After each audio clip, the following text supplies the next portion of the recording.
నీ మనసుకు కావలసిన మందు సమాధానం అది నీ కాడనే ఉంది. Download and subscribe to ETV Win.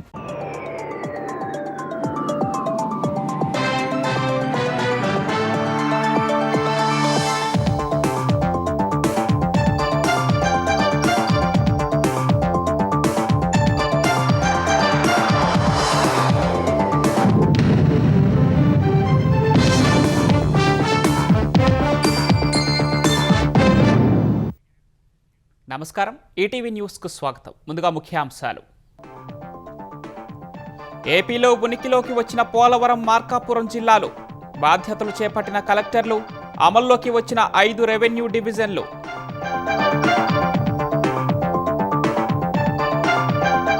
ఆంధ్రప్రదేశ్లో ఒకరోజు ముందే ఎన్టీఆర్ భరోసా పింఛన్ల పంపిణీ. అన్ని జిల్లాల్లో లబ్ధిదారులకు అందజేసిన ప్రజాప్రతినిధులు, అధికారులు. హైదరాబాద్లో కొత్త సంవత్సర వేడుకల వేళ పటిష్ట భద్రత. నిబంధనలు అతిక్రమించే వారిపై కఠిన చర్యలు తప్పవని పోలీసుల హెచ్చరిక. 2025లో తెలంగాణ ఏసీబీ దూకుడు. మొత్తం 199 కేసులు నమోదు. 176 మంది ప్రభుత్వ ఉద్యోగులు సహా 273 మంది అరెస్టు. వందే భారత్ స్లీపర్ రైలు ట్రయల్ రన్ పూర్తి. రాజస్థాన్లోని కోటా, నాగ్దా మధ్య పరుగు. 180 కిలోమీటర్ల వేగం వద్ద సురక్షితమన్న రైల్వే శాఖ. చిన్న ఉపగ్రహాల ప్రయోగాల దిశలో ఇస్రో ముందడుగు.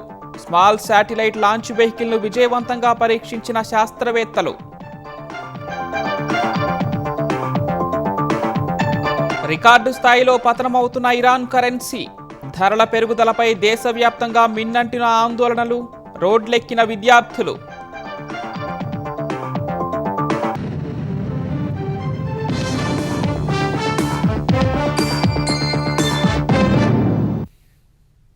ఆంధ్రప్రదేశ్లో జిల్లాల సంఖ్య అధికారికంగా 28కి పెరిగింది. జిల్లాల పునర్వ్యవస్థీకరణలో భాగంగా కొత్తగా ఏర్పడిన పోలవరం, మార్కాపురం జిల్లాలు ఉనికిలోకి వచ్చాయి. అన్నమయ్య జిల్లా కేంద్రంగా మదనపల్లెను చేయడంతో స్థానికులు కృతజ్ఞతా ర్యాలీ నిర్వహించారు. కొత్తగా ఏర్పాటు చేసిన 5 రెవెన్యూ డివిజన్లు, కొత్తగా ఏర్పడిన ఆదోని 2 మండలాన్ని ప్రజాప్రతినిధులు, అధికారులు ప్రారంభించారు. నూతనంగా ఏర్పడిన పోలవరం జిల్లా కేంద్రం రంపచోడవరంలో తాత్కాలిక భవనాలను అల్లూరు జిల్లా కలెక్టర్, జాయింట్ కలెక్టర్ ప్రారంభించారు. మార్కాపురం జిల్లా ప్రారంభోత్సవ కార్యక్రమంలో ఎమ్మెల్యేలు, మంత్రి డోలా వీరాంజనేయ స్వామి పాల్గొన్నారు. మార్కాపురం తర్లుపాడు రోడ్లోని వెలిగొండ ప్రాజెక్టు నిర్వాసితుల కాలనీలో తాత్కాలిక భవనాల్లో కలెక్టర్ కార్యాలయాన్ని మంత్రి ప్రారంభించారు. ఇన్ఛార్జి కలెక్టర్గా రాజాబాబు, ఇన్ఛార్జి ఎస్పీగా హర్షవర్ధన్ రాజు బాధ్యతలు స్వీకరించారు.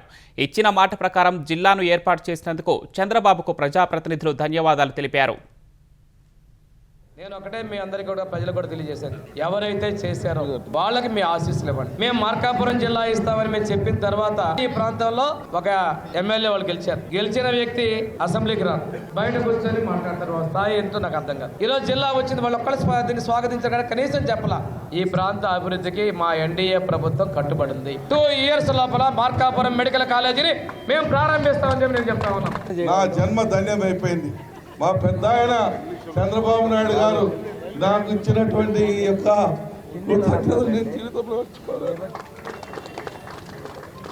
జీవితంలో మర్చిపోలేదు. ఆ వెలుగొండ ప్రాజెక్టు కూడా త్వరలోనే పూర్తి చేపిస్తాం. ఆ వెలుగొండ ప్రాజెక్టు దగ్గర చంద్రబాబు నాయుడు గారు గుడి కూడా కట్టిస్తానని ఈ సందర్భంగా మీ అందరికి మాట చెప్తా ఉన్నా. ఆంధ్రప్రదేశ్ వ్యాప్తంగా ఎన్టీఆర్ భరోసా పింఛన్ల పంపిణీ పండుగ వాతావరణంలో సాగింది. 1వ తారీఖుకు ఒకరోజు ముందే మంత్రులు, ప్రజాప్రతినిధులు, అధికారులు పింఛన్లు పంపిణీ చేశారు. ప్రకాశం జిల్లా పంగలూరు మండలం నూజిల్లపల్లి గ్రామంలో మంత్రి గొట్టిపాటి ఇంటింటికి తిరిగి పెన్షన్లు అందజేశారు. ఎన్టీఆర్ జిల్లా జకేపేటలో ఎమ్మెల్యే శ్రీరామ్ తాతయ్య లబ్ధిదారులకు ఎన్టీఆర్ భరోసా పెన్షన్లు పంపిణీ చేశారు. నంద్యాలలో మంత్రి ఫరూక్ లబ్ధిదారులకు పింఛన్లు అందజేశారు. దోశలమ్ముకునే మహిళను పలకరించిన మంత్రి ఫరూక్ దోశ రుచి చూశారు. పార్వతీపురం మన్యం జిల్లా సాలూరు పట్టణంలోని 24, 26, 27వ వార్డుల్లో పెన్షన్లు పంపిణీ చేసిన మంత్రి సంధ్యారాణి ఒకచోట సరదాగా పూరీలు వేశారు. కోనసీమ జిల్లా ముమ్మిడివరంలో ఉదయాన్నే వృద్ధులు, వికలాంగులకు పింఛన్లు అందజేశారు.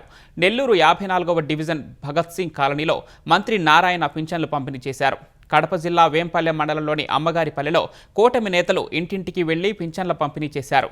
ఈ నెల 14న నిరసనల పేరుతో ప్రజలు ఇళ్లు ఖాళీ చేసి వెళ్లారని, వైసీపీ చేస్తున్న ప్రచారం కల్పితమని స్పష్టం చేశారు. తూర్పుగోదావరి జిల్లా నిడదవోలు నియోజకవర్గం పరిధిలోని వడ్లూరు, అన్నవరపాడు, రావిమెట్ల గ్రామాల్లో లబ్ధిదారులకు మంత్రి కందుల దుర్గేష్ పింఛన్లు పంపిణీ చేశారు. రేపు జనవరి 1వ తారీఖు కనుక అందరూ హడావిడిగా ఉంటారు కనుక ఒకరోజు ముందుగానే 31వ తారీఖునే ప్రజలకి పెన్షన్లు అందుబాటులో తీసుకురావాలనే ఆలోచనతోటి రాష్ట్రం మొత్తం మీద అన్ని ప్రాంతాల్లో కూడా పెన్షన్లు స్వయంగా అధికారులు కానీ రాజకీయ నాయకులు కానీ అందరూ కలిసి వెళ్ళి ఆ పెన్షన్లు ఇవ్వడం జరుగుతూ ఉంది. ఇది రాష్ట్ర ఖజానా మీద విపరీతమైన భారం పడుతున్నప్పటికీ కూడా ప్రజలకు ఇచ్చిన మాట నిలబెట్టుకోవడానికి ఈ కార్యక్రమాన్ని చేపడతా ఉన్నారు. అదేవిధంగా ఇప్పుడు ఇంకా చాలామంది అర్హులైన వారు మాకు పెన్షన్లు కావాలని అడుగుతూ ఉన్నారు. అవన్నీ కూడా పరిగణలో తీసుకుని త్వరలోనే దాని మీద కూడా ఒక నిర్ణయం తీసుకోవడానికి ముఖ్యమంత్రి గారు సుముఖంగా ఉన్నారు. విశాఖను ఐటీ, ఇండస్ట్రియల్, టూరిజం హబ్గా తీర్చిదిద్దుతున్నట్లు కూటమి నేతలు తెలిపారు. త్వరలో దక్షిణ కోస్తా రైల్వే జోన్ తాత్కాలిక కార్యాలయం ప్రారంభించనున్నట్లు చెప్పారు. పల్లా శ్రీనివాసరావు, బీజేపీ ఎమ్మెల్యే విష్ణుకుమార్ రాజుతో కలిసి మాట్లాడిన విశాఖ ఎంపీ భరత్ త్వరలో గూగుల్ కార్యకలాపాలు మొదలవుతున్నాయని తెలిపారు. కేంద్ర రాష్ట్ర ప్రభుత్వాల సహకారంతో విశాఖ మరింత అభివృద్ధి చెందుతుందని ఆయన ఆశాభావం వ్యక్తం చేశారు. ఇక్కడ జోనల్ ఆఫీస్, టెంపరీ ఆఫీస్ డెక్లో పూర్తయిపోయింది. అతి త్వరలో దాన్ని ప్రారంభించాలని మంత్రి గారిని కోరడం జరిగింది. ఆయన కూడా నెక్స్ట్ 1-2 మంత్స్లో టైం చూసుకుని వస్తానని చెప్పారు. గెజెట్ ఇష్యూయింగ్ అండ్ జోన్ ప్రారంభించడం కూడా ఆయనతో చేస్తే ఇప్పుడు వర్క్ చాలా ముందుకొచ్చింది. We'll do it very soon అని చెప్పారు. జోనల్ ఆఫీస్ ఓపెన్ చేసే టైంకే మనం చేసేస్తే బాగుంటుంది, so please work it out sir అని అడగడం జరిగింది. స్టీల్ మినిస్టర్ గారిని కలిసినప్పుడు ఇంత డబ్బులు ఇచ్చాము, ఇక్కడ మేనేజ్మెంట్ ఫెయిలియర్ వల్ల మనము సఫర్ అయితే ప్రాబ్లం అవుతుంది, ఒక పర్మనెంట్ సిఎండి వచ్చేటట్టు చేయాలని కోరడం జరిగింది. మీరు చూసారు, డైరెక్టర్ మెటీరియల్స్ కూడా సేల్ నుంచి ఇప్పుడు ఇన్ఛార్జ్ సిఎండిగా పెట్టారు. ఇంకా లాభాల లోపలికి వెళ్తే ప్రొడక్షన్ చాలా పెరిగిందని మీరు చూశారు, లాభాల లోపలికి కూడా బాగా వెళ్తుందని కోరుకుంటున్నాం. మన ఊరు మనబడి కాంట్రాక్టర్లకు రావాల్సిన బిల్లులను వెంటనే విడుదల చేయాలని మాజీ మంత్రి హరీష్ రావు డిమాండ్ చేశారు. హైదరాబాద్లో హరీష్ రావును కలిసిన కాంట్రాక్టర్లు తమ సమస్యలు వివరించారు. అప్పులు చేసి ప్రభుత్వ పాఠశాలల అభివృద్ధి పనులు చేశామని, కాంగ్రెస్ ప్రభుత్వం అధికారంలోకి వచ్చిన నాటి నుంచి బిల్లులు చెల్లించడం లేదని ఆవేదన వ్యక్తం చేశారు. తెలంగాణ వ్యాప్తంగా మన ఊరు మనబడి కాంట్రాక్టర్లు తీవ్ర ఆర్థిక సంక్షోభంలో కూరుకుపోయారని హరీష్ రావు తెలిపారు. కమిషన్ల కోసం బడా కాంట్రాక్టర్లకు బిల్లులు రిలీజ్ చేసే సీఎం రేవంత్ రెడ్డికి చిన్న కాంట్రాక్టర్ల సమస్యలు కనిపించడం లేదా అని ప్రశ్నించారు. అసెంబ్లీ వేదికగా మన ఊరు మనబడి కాంట్రాక్టర్ల సమస్యలు లేవనెత్తుతారని ఆయన తెలిపారు. కాంట్రాక్టర్లకు బిల్లులు చెల్లించే వరకు బీఆర్ఎస్ పోరాడుతుందని హామీ ఇచ్చారు. బీఆర్ఎస్ ఎమ్మెల్యే హరీష్ రావు నీళ్ల విషయంలో చేసిన ఆరోపణలను భువనగిరి ఎంపీ చామల కిరణ్ కుమార్ రెడ్డి తప్పుపట్టారు. నీళ్ల విషయంలో తెలంగాణ సెంటిమెంట్ను రేకెత్తించి మళ్లీ అధికారంలోకి రావాలని భ్రమల్లో ఉన్నారని మండిపడ్డారు. బీఆర్ఎస్ 10 ఏళ్ల పాలనలో దక్షిణ తెలంగాణలో కృష్ణానదిపై ఒక్క ప్రాజెక్టును పూర్తి చేయలేదని ఆరోపించారు. కృష్ణానది జలాల్లో వాటా కోసం అప్పుడు ఎందుకు హరీష్ రావు సీడబ్ల్యూసీ ముందు ఎందుకు ధర్నా చేయలేదని చామల కిరణ్ కుమార్ రెడ్డి ప్రశ్నించారు. బనకచర్లపై జనవరి 5న సుప్రీంకోర్టులో విచారణ ఉందని గుర్తు చేశారు. విభజన హామీలతో పాటు పాలమూరు, రంగారెడ్డి ప్రాజెక్టుకు జాతీయ హోదా ఇవ్వాలని పార్లమెంటులో పోరాటం చేస్తున్నట్లు వివరించారు. నీళ్లు, నిధులు, నియామకాలను ఏ తుంగలోకి దొక్కిన మీరు మళ్ళా ఇప్పుడు వచ్చి తెలంగాణ ప్రజల్ని తప్పుతో పట్టిస్తారు. ఎవరు పోయి రాయలసీమకు పోయి రాయలసీమను రత్నాల సీమ చేస్తా అన్నది ఎవడు? ఇలా బనకచర్ల గురించి నువ్వు మాట్లాడుతున్నావు. దానికి ఆద్యం పోసిందే మీ మామ. ఆ రోజు మిగులు జలాలు బాగున్నాయి, దాంట్లో వరద జలాలు ఎక్కువ ఉన్నాయి, 3000 టీఎంసీలు పోయి సముద్రంలో కలుస్తున్నాయి గోదావరి మీద, మీరు ఏమైనా చేసుకోండి అని చెప్పి వచ్చిండు చేపల పులుసు తిని. మాకు చిత్తశుద్ధి ఉంది. ఇంటర్నేషనల్ వాటర్ లాస్ ప్రకారం మా పర్యాక ప్రాంతం ఎంతైతే ప్రవహిస్తుందో కృష్ణా జలాలు, మా బేసిన్ ఎంత ఉందో అంతనే మా పర్సంటేజ్ కావాలని మా రేవంత్ రెడ్డి గారు పోరాటం చేస్తారు. ఇంకేమనంటే బనకచర్ల గురించి మాట్లాడుతావు. జలశక్తి మంత్రి దగ్గర 2 ముఖ్యమంత్రులు కూర్చున్న రోజు నువ్వు ఉన్నావు ఆ రూమ్ లో, మేము ఎంపీలుగా మేమున్నాం ఆ రోజు బనకచర్ల గురించి డిస్కషన్ జరగలేదు. నూతన సంవత్సర వేడుకల్లో నిబంధనలు అతిక్రమించే వారిపై కఠిన చర్యలు తప్పవని హైదరాబాద్ పోలీసులు హెచ్చరించారు. నూతన సంవత్సర వేడుకల నేపథ్యంలో ఎలాంటి అవాంఛనీయ ఘటనలు జరగకుండా పటిష్ట బందోబస్తును ఏర్పాటు చేశారు. ఈ రాత్రి 12 గంటల ప్రాంతాల్లో డ్రంక్ అండ్ డ్రైవ్ తనిఖీలు చేపట్టనున్నారు. ఇందుకు 7 ప్లాటూన్ల అదనపు బలగాలను రంగంలోకి దించారు. డ్రంక్ అండ్ డ్రైవ్లో పట్టుబడితే వాహనం సీజ్, 10,000 జరిమానా, 6 నెలల జైలు శిక్ష కూడా పడే అవకాశం ఉందని హైదరాబాద్ పోలీస్ కమిషనర్ సజ్జనార్ తెలిపారు. జనవరి తొలివారమంతా ప్రత్యేక డ్రైవ్ ఉంటుందన్నారు.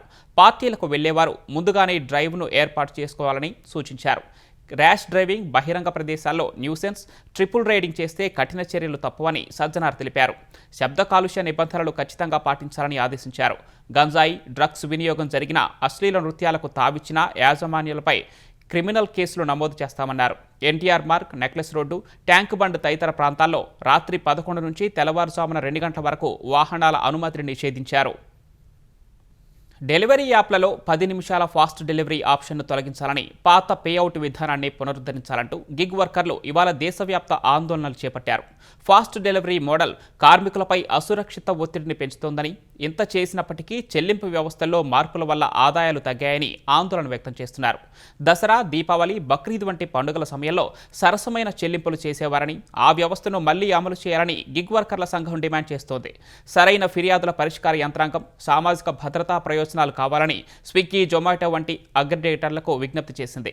ఈ నిరసనలో పాల్గొనకుండా అగ్రిగేటర్ కంపెనీలు తమ సంస్థలు బెదిరిస్తున్నాయని, టీం లీడర్లు, ఏరియా మేనేజర్ల ద్వారా ఐడీలను బ్లాక్ చేయిస్తున్నారని మండిపడింది. డిసెంబర్ 25న జరిగిన ఆందోళనలో 40,000 మంది కార్మికులు పాల్గొనడం వల్ల సగానికి పైగా డెలివరీలు ఆలస్యమైనట్లు తెలిపింది. ఇవాల్టి సమ్మెలో 150,000 మంది పాల్గొనే అవకాశం ఉందని వివరించింది. దేశీయంగా తయారైన అధునాతన సౌకర్యాలతో కూడిన Vande Bharat sleeper rail trial run పూర్తి చేసుకుంది. త్వరలో పట్టాలెక్కే స్లీపర్ వర్షన్ వేగం, స్థిరత్వాన్ని పరీక్షించేందుకు ట్రయల్ రన్ నిర్వహిస్తున్న రైల్వే శాఖ రాజస్థాన్లోని కోటా, నాగ్దా మధ్య వందే భారత్ రైలును పరీక్షించింది. ఈ ట్రయల్స్ విజయవంతమైనట్లు ప్రకటించిన రైల్వే మంత్రి అశ్విని వైష్ణవ్ రైలు గరిష్టంగా గంటకు 182 కిలోమీటర్ల వేగంతో దూసుకు వెళ్లినట్లు వివరించారు. ఈ మేరకు సామాజిక మాధ్యమం ఎక్స్లో పోస్ట్ చేసిన రైల్వే మంత్రి గరిష్ట వేగంలో అధికారులు వాటర్ టెస్ట్ చేశారు. రైలు కోచ్లో నీటితో నిండిన 3 గాజు గ్లాసులపై మరో గ్లాస్ పెట్టి పరీక్షించినట్లు తెలిపారు. గంటకు 180 కిలోమీటర్లకు మించిన వేగంలో దూసుకు వెళ్లినప్పటికీ ఆ గ్లాసులోని ఒక్క నీటి చుక్క కూడా కింద పడకుండా స్థిరంగా ఉందని రైల్వే మంత్రి తెలిపారు. ఇందుకు సంబంధించిన వీడియోను కూడా అశ్విని వైష్ణవ్ తన పోస్టుకు జత చేశారు. భారత అంతరిక్ష పరిశోధన సంస్థ ఇస్రో మరో ముందడుగు వేసింది. Small satellite launch vehicle SSLV 3వ దశను విజయవంతంగా పరీక్షించింది.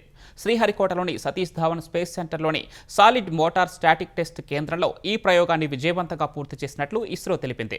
3 దశల all solid launch vehicle SSLV పనితీరును విశ్లేషించిన సహా డేటాను సేకరించినట్లు ఇస్రో వెల్లడించింది. అంతరిక్షంలోకి చిన్న ఉపగ్రహాలను వేగంగా ప్రయోగించడానికి దీనిని రూపొందించినట్లు తెలిపింది. పేలోడ్కు సెకనుకు 4 కిలోమీటర్ల వేగాన్ని అందించడంలో 3వ దశ కీలక పాత్ర పోషిస్తుందని అధికారులు వెల్లడించారు. ద్రవ్యరాశి గణనీయంగా తగ్గించి పేలోడ్ సామర్థ్యాన్ని 90 కిలోల వరకు మెరుగుపరిచినట్లు తెలిపారు. ఈ దశలో ఉపగ్రహాల సామర్థ్యాన్ని, నిర్మాణాత్మక దృఢత్వాన్ని పెంచే విధంగా ఇగ్నైటర్ నాజిల్ వ్యవస్థ కోసం మెరుగైన డిజైన్ రూపొందించినట్లు చెప్పారు. ఈ పరీక్షలో ఒత్తిడి, థ్రస్ట్, ఉష్ణోగ్రత, వైబ్రేషన్, యాక్యుయేటర్ పనితీరు వంటి విషయాలను పరిశీలించినట్లు వెల్లడించారు. తెలంగాణలో యంగ్ ఇండియా స్కిల్ యూనివర్సిటీకి కీలక మైలురాయిని చేరింది. స్కిల్ యూనివర్సిటీలో శిక్షణ పొందిన విద్యార్థుల సంఖ్య 1000కి చేరింది. ఇంటర్, డిగ్రీ చదివిన విద్యార్థులకు ఉద్యోగాలకు సరిపోయే నైపుణ్యం అందించే లక్ష్యంతో యంగ్ ఇండియా స్కిల్ యూనివర్సిటీకి గత ఏడాది ఆగస్టు 1న శంకుస్థాపన జరిగింది. పబ్లిక్, ప్రైవేట్ భాగస్వామ్య విధానంలో యూనివర్సిటీని నిర్వహిస్తున్నారు. ముఖ్యమంత్రి రేవంత్ రెడ్డి ఛాన్సలర్గా, విశ్రాంత IAS అధికారి సుబ్బారావు VCగా ఉండగా ప్రముఖ పారిశ్రామికవేత్తలతో కూడిన బోర్డ్ ఆఫ్ మేనేజ్మెంట్ పర్యవేక్షణ చేస్తోంది. బోర్డుకు పారిశ్రామిక దిగ్గజం ఆనంద్ మహీంద్రా చైర్మన్గా వ్యవహరిస్తున్నారు. ప్రస్తుతం గచ్చిబౌలిలోని IIITలో నిర్వహిస్తున్న తాత్కాలిక క్యాంపస్లో logistics, health care, life sciences, pharma, banking and financial services, informational science వంటి రంగాల్లో స్వల్పకాలిక సర్టిఫికేషన్ కోర్సుల ద్వారా శిక్షణనిస్తున్నారు. Microsoft, Reddy's labs, AIG, Apollo hospitals, GMR cargo వంటి సంస్థలు యూనివర్సిటీతో భాగస్వామ్యమయ్యాయి. ఈ సంస్థలు విద్యార్థులకు ఇంటర్న్షిప్, ప్రాక్టికల్ ట్రైనింగ్, ఉద్యోగ అవకాశాలు కల్పిస్తున్నాయి. ఫ్యూచర్ సిటీలో 57 ఎకరాల్లో నిర్మిస్తున్న యంగ్ ఇండియా స్కిల్ యూనివర్సిటీలో ఫేజ్ 1 క్యాంపస్ మార్చి నాటికి పూర్తి చేయాలని లక్ష్యంగా పెట్టుకున్నారు. 2025లో తెలంగాణ అవినీతి నిరోధక శాఖ భారీగా కేసులను నమోదు చేసింది. మొత్తం 199 కేసులు నమోదు చేయగా ఆయా కేసుల్లో 273 మంది నిందితులను ACB అరెస్ట్ చేసింది. లంచం తీసుకుంటూ ఉండగా వలపన్ని పట్టుకున్న 157 కేసుల్లో 224 మందిని అరెస్ట్ చేశారు. వీరిలో 176 మంది ప్రభుత్వ ఉద్యోగులున్నారు. ఆదాయానికి మించి ఆస్తుల కేసులు 15 నమోదయ్యాయి. నేరపూరిత దుష్ప్రవర్తన కలిగిన కేసులు 26 నమోదు చేయగా 34 మందిని అరెస్ట్ చేశారు. వివిధ ప్రభుత్వ కార్యాలయాల్లో ACB అధికారులు 54 మందిని ఆకస్మిక తనిఖీలు నిర్వహించారు. ఇందులో సబ్ రిజిస్టర్ కార్యాలయాలు, ఆర్టీఏ చెక్పోస్టులు, సంక్షేమ హాస్టళ్లు ఉన్నాయి. 115 కేసుల్లో ఏసీబీ ప్రాసిక్యూషన్ మంజూరు ఉత్తర్వులు పొందింది, విచారణ చేపట్టింది. 15 అక్రమాస్తుల కేసుల్లో 96.13 కోట్ల విలువైన ఆస్తులను ఏసీబీ గుర్తించింది. లంచాలు డిమాండ్ చేసే ప్రభుత్వ అధికారుల గురించి ప్రజలు toll free number 1064, WhatsApp number 9440446106 ద్వారా ఫిర్యాదు చేయాలని తెలంగాణ ఏసీబీ డీజీ చారు సిన్హా తెలిపారు. ఫిర్యాదుదారుల వివరాలను గోప్యంగా ఉంచుతామని స్పష్టం చేశారు. రబీ సాగులోనూ రైతులకు యూరియా కష్టాలు తప్పడం లేదు. వరంగల్ జిల్లా చెన్నారావుపేట మండలంలో తెల్లవారుజాము నుంచే చలిని సైతం లెక్క చేయకుండా ప్రాథమిక వ్యవసాయ కేంద్రాల ముందు యూరియా కోసం అన్నదాతలు బారులు తీరారు. ఉప్పరపల్లి ప్రాథమిక వ్యవసాయ కేంద్రానికి వచ్చిన 420 బస్తాల యూరియా కోసం సుమారు 1200 మంది రైతులు క్యూ లైన్లో నిలబడ్డారు. మెదక్ జిల్లా నిజాంపేట మండల కేంద్రానికి 2 లారీలు యూరియా రావడంతో తెల్లవారుజాము నుంచే రైతులు బారులు తీరారు. జిల్లాలో రైతులకు సరిపడా యూరియా అందించడానికి ప్రభుత్వం సిద్ధంగా ఉందని జిల్లా కలెక్టర్ రాహుల్ రాజ్ తెలిపారు. రైతులెవరూ యూరియా కోసం ఇబ్బంది పడవద్దని సూచించారు. జిల్లాలో ఉన్న అన్ని ఫెర్టిలైజర్ దుకాణాలలో యూరియా అందుబాటులో ఉండే విధంగా చూస్తామని తెలిపారు. పెరుగుతున్న వినియోగానికి తగ్గట్లు విద్యుత్ ఉత్పత్తికి 6,000 కోట్లు ఖర్చు చేస్తున్నట్లు ఆంధ్రప్రదేశ్ విద్యుత్ శాఖ మంత్రి గొట్టిపాటి రవికుమార్ తెలిపారు. లో వోల్టేజ్ సమస్యలు నివారించి నాణ్యమైన విద్యుత్ ఇచ్చే దిశగా పెద్ద సబ్స్టేషన్ల నిర్మాణానికి ఈ నిధులు వెచ్చిస్తున్నట్లు చెప్పారు. విద్యుత్ ఛార్జీలు ఇంకా పెద్ద ఎత్తున తగ్గించే లక్ష్యంతో 2026లో పనిచేస్తామని మంత్రి వివరించారు. సౌర, పవన, బ్యాటరీ స్టోరేజ్, పంప్డ్ స్టోరేజ్ రంగాల్లో పెద్ద ఎత్తున పెట్టుబడులు ఆకర్షించేలా సీఎం కృషి చేస్తున్నారని వ్యాఖ్యానించారు. ఈ రంగాల్లో పెట్టుబడులకు రాయలసీమ అనుకూల ప్రాంతమని వెల్లడించారు. తన 5 ఏళ్ల పాలనలో ట్రూ అప్ పేరుతో జగన్ 9 సార్లు విద్యుత్ ఛార్జీలు పెంచితే 18 నెలల్లోనే కూటమి ప్రభుత్వం యూనిట్కు 13 పైసల చొప్పున ట్రూ డౌన్ చేసిందని వివరించారు. ఇచ్చిన మాట ప్రకారం విద్యుత్ ఛార్జీలు పెంచలేదని స్పష్టం చేశారు. దేశ చరిత్రలో ఎప్పుడు జరిగినట్టు ట్రూ అప్ నుంచి ట్రూ డౌన్ చేశాం. దాదాపు 13 పైసలు తగ్గించాం. ఈ ఎస్సీ ఎస్టీలకు అయితే ముఖ్యంగా కోట్లాది రూపాయలు ఖర్చు పెట్టి ప్రతి ఇంటి పైన ఉచితంగా సోలార్ పెట్టాలనే ఉద్దేశంతో ఈ ప్రభుత్వం ప్రయాణం చేస్తుంది. పీఎం సూర్య గారి ద్వారా వ్యవసాయ రైతులకి పగలపూట కరెంట్ ఇవ్వడం కోసం చాలా పెద్ద ఎత్తున కేంద్ర రాష్ట్ర ప్రభుత్వాలు ఈ కార్యక్రమం చేస్తుంది. అది కూడా టెండర్లు అయిపోయి ఈ సంవత్సరం స్టార్ట్ అవుతుంది, 2026లో స్టార్ట్ అవుతుంది. అది కూడా ఈ కార్యక్రమం పూర్తి చేస్తాము. అది కాకుండా రిలయన్స్ సంస్థ ద్వారా కనిగిరి, మార్కాపురం లాంటి చోట సిబిజీ ప్లాంట్లు పెడతాం. ఇప్పుడు కరెంట్ 24 గంటలు క్లీన్ ఎనర్జీ ఇవ్వాలనే దశగా ఈ ప్రభుత్వం పనిచేస్తుంది. ఆంధ్రప్రదేశ్లో నమోదైన నకిలీ మద్యం కేసులో నిందితులకు జనవరి 12 వరకు రిమాండ్ గడువును పొడిగిస్తూ విజయవాడ ఎక్సైజ్ కోర్టు ఉత్తర్వులు జారీ చేసింది. నకిలీ మద్యం కేసులో నిందితులకు నేటితో రిమాండ్ గడువు ముగియగా విజయవాడ జిల్లా జైలు నుంచి నిందితులు జోగి రమేష్, జోగి రాములను కోర్టులో హాజరుపరిచారు. నెల్లూరు, మదనపల్లి జైలులో ఉన్న మిగిలిన నిందితులను వర్చువల్గా న్యాయమూర్తి ముందు హాజరుపరిచారు. విచారణ జరిపిన న్యాయస్థానం రిమాండ్ గడువును పొడిగించింది. అనంతరం జోగి రమేష్, రాములను విజయవాడ జిల్లా జైలుకు తరలించారు. బహిరంగ మార్కెట్లో బంగారం, వెండి ధరల్లో పెరుగుదల దేవుళ్ల ఆభరణాలకు ముప్పును తెస్తోంది. వెండి ధర కిలోకు 2.5 లక్షలకు చేరువైన వేళ నంద్యాల జిల్లా చాగలమర్రి మండలం మద్దూరులో శ్రీ లక్ష్మీ ప్రసన్న వెంకటేశ్వర స్వామి ఆలయంలో 7 కిలోల 216 గ్రాముల వెండి ఆభరణాలను దొంగలు ఎత్తుకెళ్లారు. అసలు ఆభరణాల స్థానంలో నకిలీ ఆభరణాలను పెట్టినట్లు గుర్తించిన భక్తులు పోలీసులకు ఫిర్యాదు చేశారు. ఆలయ అర్చకుడు కిషోర్ వర్మ, విశ్రాంత ఈవో నర్సయ్యలపై అనుమానం ఉన్నట్లు జిల్లా దేవాదాయ శాఖ అధికారి మోహన్ పోలీసులకు ఫిర్యాదు చేశారు. వెంటనే కిషోర్ శర్మను అదుపులోకి తీసుకున్న పోలీసులు దర్యాప్తు చేస్తున్నారు. డాక్టర్ బిఆర్ అంబేద్కర్ కోనసీమ జిల్లా ద్రాక్షారామం భీమేశ్వర స్వామి ఆలయ ప్రాంగణంలోని సప్తగోదావరి కోనేటి వద్ద శివలింగం ధ్వంసం చేసిన వ్యక్తిని పోలీసులు అరెస్ట్ చేశారు. అర్ధరాత్రి 1 గంట సమయంలో ఒక వ్యక్తి ఆలయ ప్రాంగణంలో ప్రవేశించినట్లు సీసీ ఫుటేజ్ ద్వారా గుర్తించారు. సీసీ ఫుటేజ్ ఆధారంగా తోటపేట గ్రామానికి చెందిన శీలం శ్రీనివాసరావుగా గుర్తించారు. నిందితుడిని అరెస్ట్ చేశామని ఎస్పీ రాహుల్ మీనా తెలిపారు. డ్రైనేజీ వివాదంతో ఆలయ సిబ్బంది ఇబ్బంది పెట్టాలని విగ్రహాన్ని ధ్వంసం చేసినట్లు ఎస్పీ తెలిపారు. ఆర్థిక సంక్షోభంలో కొట్టుమిట్టాడుతున్న ఇరాన్లో ఆ దేశ కరెన్సీ రికార్డు స్థాయిలో పతనమవడంపై ఆందోళనలు కొనసాగుతున్నాయి. ధరలు విపరీతంగా పెరగడంపై దుకాణదారులు ఆది, సోమవారాల్లో దుకాణాలు మూసివేయగా రాజధాని టెహ్రాన్లో ఇవాళ విద్యార్థులు నిరసనకు దిగారు. దేశవ్యాప్తంగా ఉన్న 10 విశ్వవిద్యాలయాల్లో ఈ ఆందోళనలు జరిగినట్టు సంబంధిత వర్గాలు పేర్కొన్నాయి. 7 విశ్వవిద్యాలయాలు టెహ్రాన్లోనే ఉన్నట్లు నిరసనకారులు తెలిపారు. రాజధాని కూడళ్ల వద్దకు భారీ సంఖ్యలో చేరిన విద్యార్థులు ధరల పెరుగుదల, కరెన్సీ పడిపోవడంపై ఆందోళన వ్యక్తం చేశారు. ఈ పరిణామాలపై స్పందించిన ఇరాన్ అధ్యక్షుడు మసౌద్ పెజెష్కియాన్ నిరసనకారులతో చర్చించి వారి సమస్యలు పరిష్కరించాలని అంతర్గత వ్యవహారాల మంత్రిని ఆదేశించారు. రష్యా అధ్యక్షుడు వ్లాదిమిర్ పుతిన్ నివాసంపై దాడికి సంబంధించి రష్యా, ఉక్రెయిన్ పరస్పర ఆరోపణలకు దిగాయి. డిసెంబర్ 28-29 మధ్య నోవ్గోరోడ్ ప్రాంతంలోని పుతిన్ నివాసంపై 91 యుఏవీలతో ఉక్రెయిన్ ఉగ్రదాడికి పాల్పడిందని రష్యా విదేశాంగ మంత్రి సెర్గీ లావ్రోవ్ ఆరోపించారు. ఉక్రెయిన్ ప్రయోగించిన యుఏవీలను తమ ఎయిర్ డిఫెన్స్ వ్యవస్థ సమర్థంగా కూల్చివేసిందని పేర్కొన్నారు. ఈ ఘటనలో ఎలాంటి ప్రాణ, ఆస్తి నష్టం జరగలేదని ఓ ప్రకటనలో తెలిపారు. యుద్ధం ముగింపునకు ఓవైపు చర్చలు జరుగుతూ ఉంటే ఉక్రెయిన్ నిర్లక్ష్యంగా వ్యవహరించిందని సెర్గీ లావ్రోవ్ ఆరోపించారు. ఈ దాడికి ప్రతిదాడి ఉంటుందని, ఇందుకోసం రష్యా దళాలు లక్ష్యాలను సిద్ధం చేసుకున్నాయని తెలిపారు. పుతిన్ నివాసంపై దాడి నేపథ్యంలో అమెరికాతో చర్చల నుంచి వైదొలగబోమని లావ్రోవ్ స్పష్టం చేశారు. అటు పుతిన్ నివాసంపై దాడి అంశంలో రష్యా ఇప్పటివరకు ఎలాంటి నమ్మదగిన ఆధారాలు బయటపెట్టలేదని ఉక్రెయిన్ పేర్కొంది.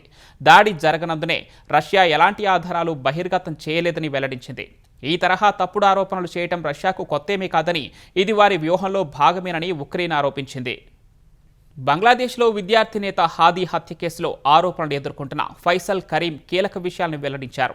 హాదీ హత్యతో తనకు ఎలాంటి సంబంధం లేదని ఓ వీడియో విడుదల చేశారు. ఈ కేసులో తనను కావాలని ఇరికించారని ఫైసల్ ఆరోపించాడు. ఈ కేసు నుంచి తనని తాను రక్షించుకునేందుకు దుబాయ్కి వెళ్లిపోయినట్లు తెలిపాడు. జమాతే ఇస్లామీ పార్టీ విద్యార్థి విభాగానికి చెందిన వ్యక్తులకు హాదీ హత్యలో ప్రమేయం ఉందని ఫైసల్ ఆరోపించాడు. హాదీతో తనకు వ్యాపార సంబంధాలు మాత్రమే ఉన్నాయని తెలిపాడు.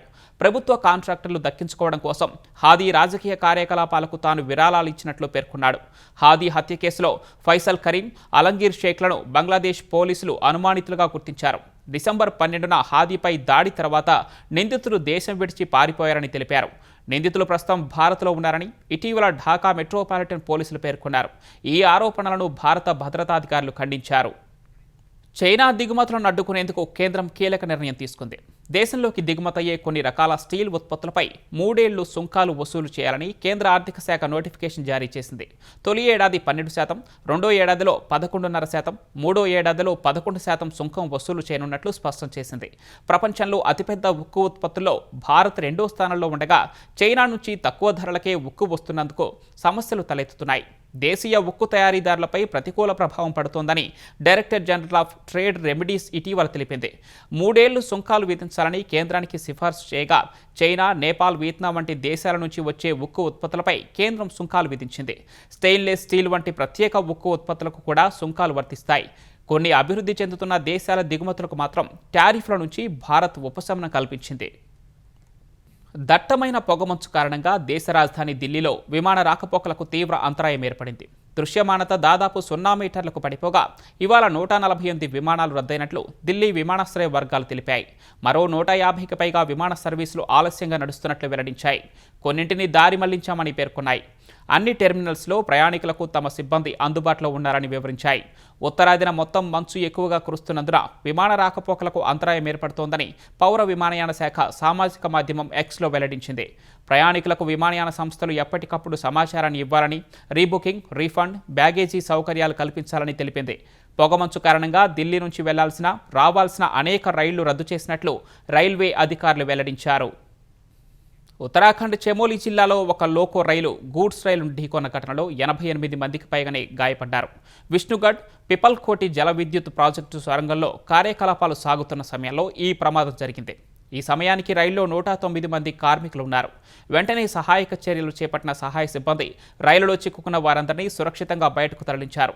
ఆసుపత్రిలో చికిత్స పొందుతున్న వారందరి పరిస్థితి నిలకడగా ఉందని పోలీసులు తెలిపారు. తీవ్ర గాయాలైన 10 మంది మెరుగైన చికిత్స కోసం గోపేశ్వర్లోని జిల్లా ఆసుపత్రికి తరలించినట్లు వివరించారు.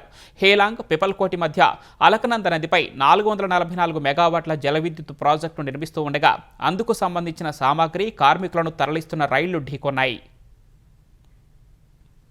లిఫ్ట్ ఇస్తామని చెప్పి ఓ మహిళను కారెక్కించుకున్న దుండగులు ఆమెపై కారులోని సామూహిక అత్యాచారానికి పాల్పడిన ఘటన హర్యానాలోని ఫరీదాబాద్లో చోటు చేసుకుంది. తర్వాత వెళుతున్న కారు నుంచి బాధితురాలని దారుణంగా కిందకు తోసేయగా ఆమె తీవ్రంగా గాయపడింది. ఓ పని కోసం బయటకు వెళ్లిన 28 ఏళ్ల మహిళ తిరిగి ఇంటికి వెళ్లేందుకు బస్సు కోసం చూస్తూ ఉండగా నిందితులు లిఫ్ట్ ఇస్తామని నమ్మించారు. అర్ధరాత్రి వాహనాలు లేని పరిస్థితిలో ఆ వివాహిత వారి కారు నెక్కింది.